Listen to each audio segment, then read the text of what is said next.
19 শতকের শেষ ভাগ। ইউরোপ আমেরিকা জুড়ে মালিকদের অতি মুনাফার চাহিদায় নিষ্পেষিত হচ্ছেন কোটি কোটি শ্রমিক।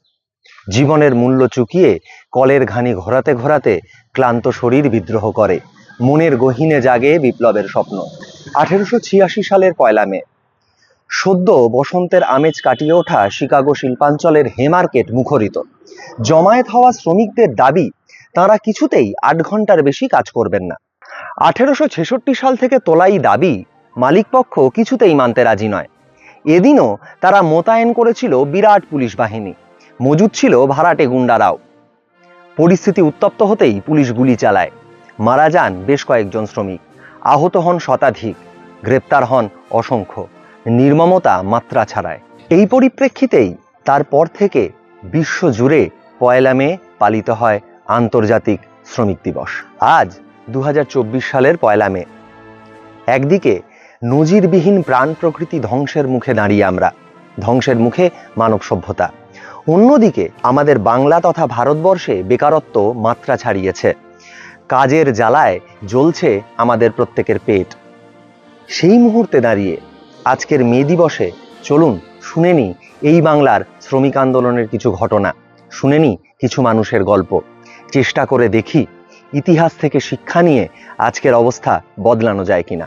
1862 সালে 5ই মে ভারতে তার কিছু বছর আগেই শুরু হয়েছে রেল পরিষেবা। হাওড়ায় রেল শ্রমিকরা সেদিন ধর্মঘটে নামলেন। অন্যান্য দাবির সঙ্গে সেদিনের আন্দোলনের অন্যতম মূল কারণ ছিল কাজের সময় কমানো। 1200-রও বেশি রেল শ্রমিকের যূথবদ্ধ আন্দোলন সেদিন থামিয়ে দিয়েছিল রেলের চাকা। ব্রিটিশ পুলিশ নামিয়ে এনেছিল নির্মম অত্যাচার। সেই সময়কার বাংলার বলিষ্ঠ প্রগতিশীল পত্রিকা সোমপ্রকাশে এই ধর্মঘটের ধারাবিবরণী প্রকাশিত হয়েছিল 23শে বৈশাখ 1269 সংখ্যায়। বলা বাহুল্য, এই পত্রিকার আদি পরিকল্পনায় ছিলেন বিদ্যাসাগর মশাই স্বয়ং। হেমার্কেটের ঘটনার 24 বছর আগে হাওড়ার রেল শ্রমিকদের এই আন্দোলন পরাধীন ভারতের আপামর শ্রমজীবী মানুষের কাছে প্রেরণা হয়ে দাঁড়ায়। তার পরের বছরগুলোতে সুরাট, বোম্বে, আহমেদাবাদ আন্দোলন ছড়িয়ে পড়ে ভারতের দিকে দিকে। আসলে শোষিত হতে হতে যখন দেওয়ালে পিঠ ঠেকে যায়, তখন ঘুরে দাঁড়ানো ছাড়া আর কোনো রাস্তা থাকে না আমাদের। তাই হেমার্কেট হোক বা হাওড়া, সুরাট হোক বা আহমেদাবাদ, শ্রমজীবী মানুষের লড়াই সাহস যোগায় সাধারণ জনতার মনে। আর মালিকপক্ষ বা সরকার পক্ষ আক্রমণ নামিয়ে আনতে আনতে একসময় বাধ্য হয় পিছু হটতে। এবার আমরা শুনে নেব স্বাধীনতা পূর্ব ভারতের এক দামাল অপ্রতিরোধ্য শ্রমিক নেতার কথা। শ্রমিক আন্দোলনে যার অবদানের গল্প যে কোনো গল্প কথাকেও হার মানাতে বাধ্য। অবিভক্ত বাংলার এ প্রান্ত থেকে ও প্রান্তে তখন ছুটে বেড়াচ্ছেন নেপালনাগ, সংগঠিত করছেন শ্রমিকদের, তাদের মধ্যে জাগিয়ে তুলছেন অন্যায়ের বিরুদ্ধতা, বিদ্রোহের স্বপ্ন। সে সময় ঢাকেশ্বরী কটন মিল ছিল নারায়ণগঞ্জ তথা গোটা বাংলার অন্যতম বড় একটি কটন মিল। সেখানে হাজার হাজার শ্রমিক নিজেদের নিংড়ে দিয়ে সচল রাখছিলেন উৎপাদনের চাকা। কিন্তু মালিকপক্ষের কাছে অভাব, অভিযোগ, বঞ্চনা, জুলুমের প্রতিকার চাইতে গেলেই জুটছিল উপেক্ষা, ছাঁটাইয়ের হুমকি। নেপালনাগের ওপর দায়িত্ব পড়ল ঢাকেশ্বরী কটন মিলে শ্রমিক সংগঠন গড়ে তোলার। খবর পেয়ে মালিকপক্ষ জেলা ম্যাজিস্ট্রেটের কাছ থেকে পরোয়ানা আনলো, নেপালনাগ ঢুকতেই পারবেন না ঢাকেশ্বরী কটন মিল এলাকায়। দমলেন না নেপালনাগ, একটা ডিঙি ভাড়া করে পাড়ি জমালেন শীতলক্ষার বুকে। কটন মিলের 1 আর 2 নম্বর মিলের শ্রমিকরা যেখানটায় খেয়া পারাপার করে সেখানটায় একটা বাঁশের লগি পুঁতে দিলেন।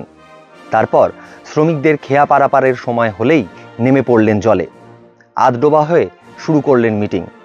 একদিন দুদিন নয়, মাসের পর মাস এভাবে কখনো সাঁতার কেটে কখনো আধডোবা হয়ে নেপালনাগ শ্রমিকদের নিয়ে গড়ে তুললেন শক্তিশালী ইউনিয়ন। বহু আন্দোলন, আত্মত্যাগের মধ্যে দিয়ে তৈরি হওয়া বাংলার ঐতিহ্যে শ্রমিকদের ভূমিকা অনস্বীকার্য।